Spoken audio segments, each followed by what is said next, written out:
আসসালামু আলাইকুম, টিকপিজে সবাইকে স্বাগতম। আজকের টপিক্সে আপনাদেরকে আমি দেখাবো ফটোশপের মাধ্যমে কীভাবে ক্লিপিং পাথের মাধ্যমে আপনি যে কোনো অ্যাক্সেসরিজ ফাইলের ব্যাকগ্রাউন্ড রিমুভ করবেন। আর ফটোশপের জন্য আপনি যে কোনো ফটোশপ নিতে পারেন, 22, 23, 24, 19, 18। প্রথমে আপনি দেখাবো যে ফটোশপে কীভাবে ফাইল ওপেন দেবেন। আপনি প্রথমে আপনার ফাইলে চলে যাবেন। হ্যাঁ, আপনি যে ফাইলে ক্লিপিং করবেন সেখানে যাবেন।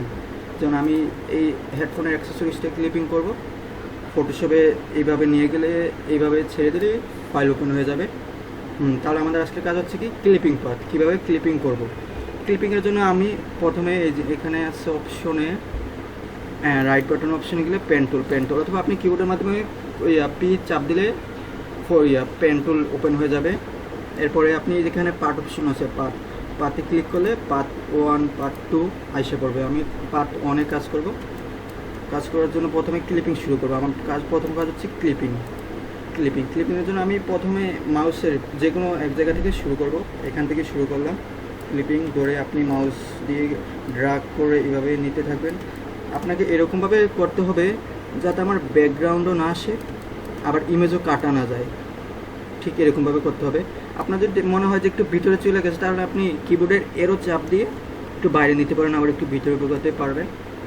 এভাবে আপনি পুরো ক্লিপিংটা শেষ করতে পারবেন। এইভাবে যেখানে রাউন্ড সেখানে আপনাকে একটু রাউন্ড করতে হবে। আপনি যদি অলটা চাপ দিয়ে মাউস এভাবে ক্লিক করেন, যে কোনো দিকে আপনি পার্ট ঘোরাতে পারবেন। এইভাবে নিয়ে যাবেন, এইভাবে। তারপর এইখানে আসার পর আপনি মাউসে ক্লিক করে অলটা চাপ দিবেন। তারপর এইভাবে মাউসটাকে একটু মাউস এইদিকে ট্র্যাক করবেন, তাহলে ঘুরে যাবে। তারপর আপনি এইভাবে রাউন্ড করবেন। তারপর এইখানে সেম পজিশন আপনি এখানে রাউন্ড করে দিবেন অলটা চাপ দিয়ে। এইখানেও সেম রাউন্ডে দিবেন, এখান দিয়ে এইখানে তারপর হচ্ছে এইখানে এইভাবে। তারপর আপনি যখন জয়েন করবেন, জয়েনের সময় অলটা চাপ দিয়ে এই জায়গায় ক্লিক করবেন, শেষ, জয়েন হয়ে গেল। এবার আমরা ভিতরের আউটলাইন ইনসাইডটা করব, ক্লিপিং সেম ওয়েতে করব আমরা। এইভাবে গিয়ে এইভাবেতে করব,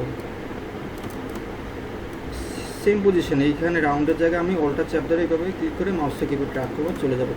দেন এইখানে এসে হার্ড কর্নার, এইটাকে বলে হার্ড কর্নার মানে হচ্ছে আপনি এটাকে হার্ড হবে, এই জায়গায় ক্লিক করবেন।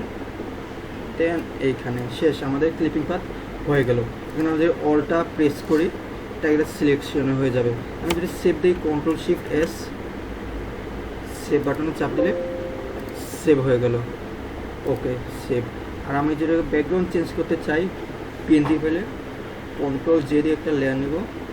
লেয়ার নিয়ে কন্ট্রোল ধরে পাতে ক্লিক করব, তারপর ফেদার দেবো Ctrl+Alt+D, 0.5 ফেদার দেবো। 0.5 ফেদার দিয়ে এই যে মাস্কে ফেলে দেবো। মাস্কে ফেলে দেওয়ার পর নিচে লাইটটা অফ করে দেবো, পিএনজি হয়ে যাবে। শেষ, ক্লিপিংয়ের কাজ শেষ।